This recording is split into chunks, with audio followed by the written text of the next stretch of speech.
বাংলাদেশে, এই বাংলাদেশের মতোই বাংলাদেশের চেয়ে অনেক বড়, প্রায় ৮৬,০০০ বর্গ মাইলের একটা স্বাধীন দেশ ছিল হায়দ্রাবাদ। এটা যখন পাকিস্তান ভারত স্বাধীন হয় তখন হায়দ্রাবাদও স্বাধীনতা পেয়েছিল।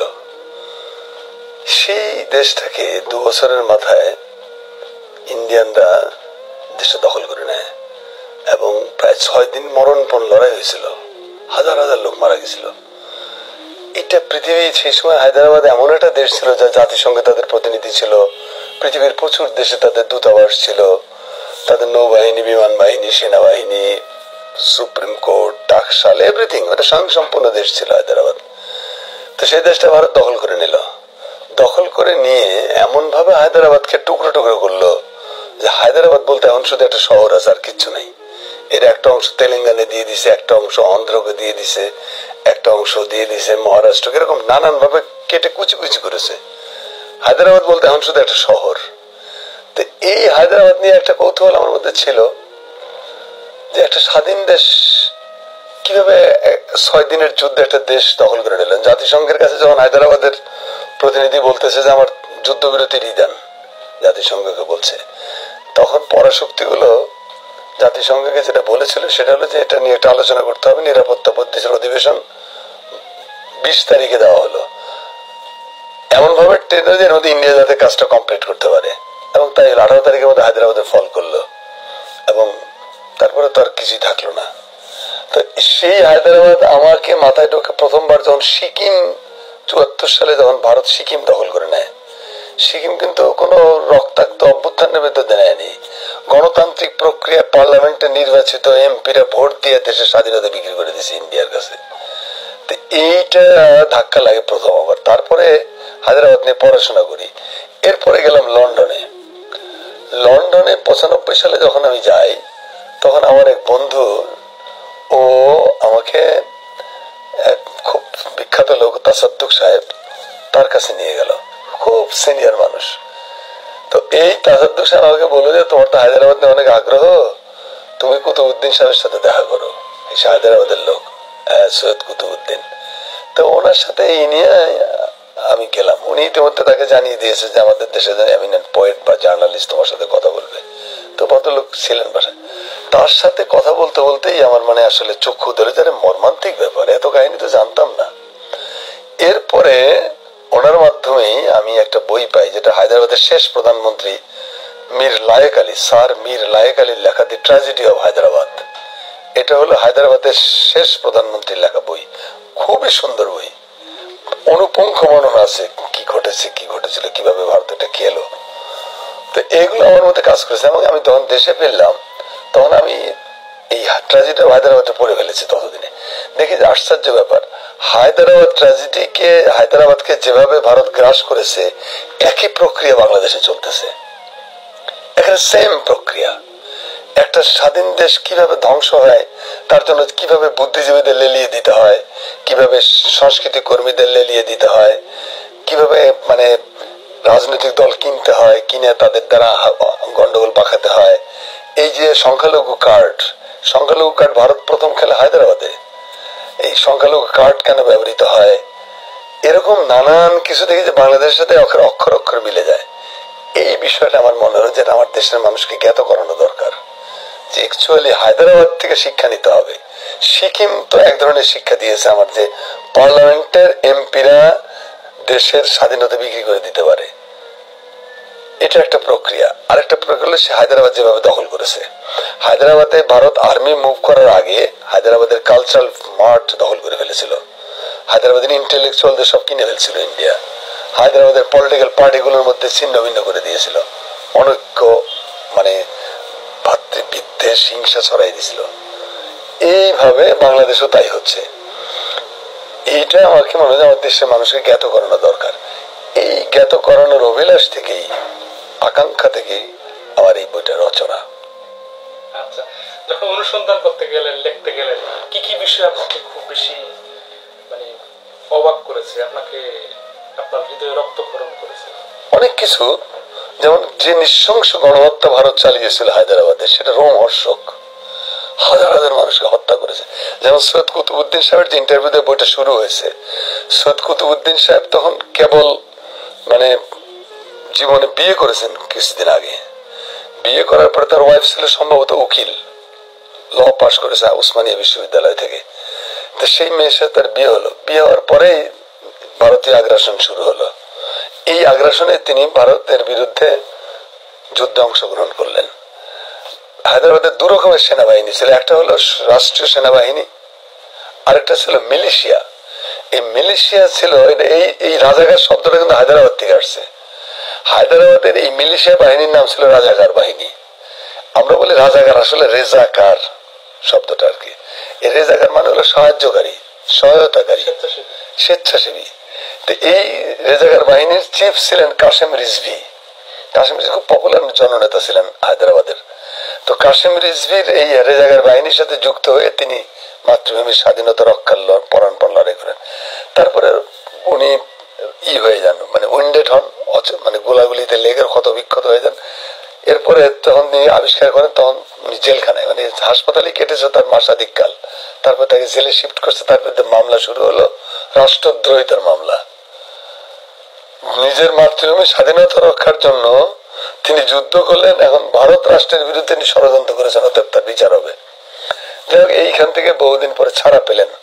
ছাড়া পেয়ে তিনি যখন বাইরে ফিরলেন, দেখে যে সেই এলাকাগুলো ছাই হয়ে গেছে, সব কোথাও কেউ নাই।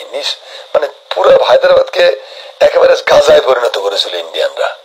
বোম্বিং করে, শেলিং করে হায়দ্রাবাদের 12টা বাজিয়ে দিয়েছিল এবং পুরো হায়দ্রাবাদের নির্বিচারে জেনোসাইড চালিয়েছিল ইন্ডিয়া।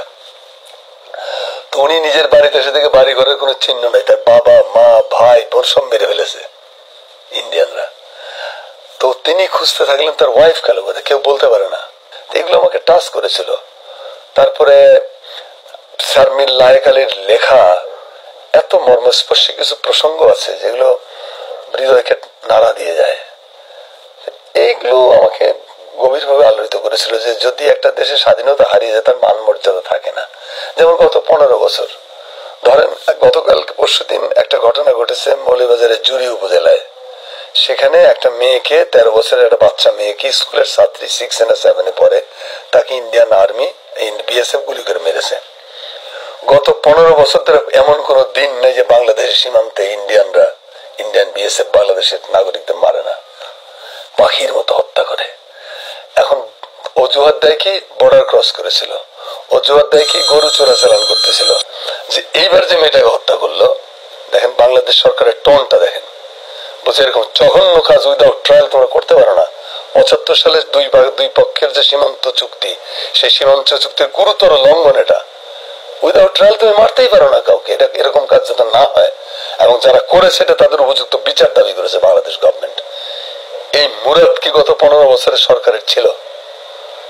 তারা তো প্রভুর খুশি করার জন্য, প্রভুর তুষ্টির জন্য, প্রভুর কৃপার জন্য এহেন কোন অপকর্ম নেই মাতৃভূমির বিরুদ্ধে যারা তারা করেনি।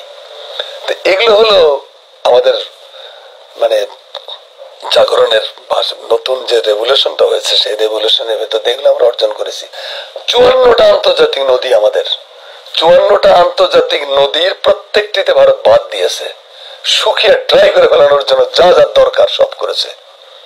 এবং শুষ্ক মৌসুমে পানি বন্ধ করে, বর্ষার সময় দরজা জানালা সব খুলে দেয়। শুষ্কের সময় আপনাকে শুকিয়ে মারে, বর্ষা মৌসুমে আপনাকে ডুবিয়ে মারে। এগুলো ভদ্রতা? এর নাম বন্ধুত্ব? বাংলাদেশের ভেতর দিয়ে এখনো যা চাইছে তাই পেয়েছে। বাংলাদেশের সেরা ভালো অবস্থা। আপনার বাড়ির ভেতর দিয়ে আপনি প্রতিবেশীকে বা পাশের বাড়ির লোককে যাতায়াত করার রাস্তা দেবেন? আমাদের ছিন্ন ভিন্ন অবস্থা। এই যে রিভার নদী ধ্বংস, এই নদী ধ্বংসের ভেতর দিয়ে কি হয়েছে, আমাদের জমি ড্রাই হয়ে গেছে, উর্বরতা কমে গেছে, ইকোলজিক্যাল ইকোলজিক্যাল যে ব্যালেন্স সেগুলো নষ্ট হয়েছে। সুন্দরবন ধ্বংস হয়ে গেছে। সুন্দরবন ধ্বংস করার জন্য ওখানে রামপাল তাপ বিদ্যুৎ কেন্দ্র বানিয়েছে কয়লা ভিত্তিক, যাতে ওখানে এই ইকোলজিক্যাল ব্যালেন্স আরো ধ্বংস হয়। অর্থাৎ ভবিষ্যতে যেন সুন্দরবন নামে বাংলাদেশের যে পার্টটা, সেটা যেন না থাকে, থাকবে শুধু ইন্ডিয়ান সুন্দরবন। ওটা দেখার জন্য টুরিস্টরা আসবে। এই যে অন্যায়গুলো, এগুলো দিনের পর দিন হয়েছে। বাংলাদেশের কবি, লেখক, বুদ্ধিজীবী কারো কাছে শুনছেন যে পানি লুণ্ঠনের বিরুদ্ধে, পানি ডাকাতির বিরুদ্ধে কারো কথা বলতে? বলে নাই।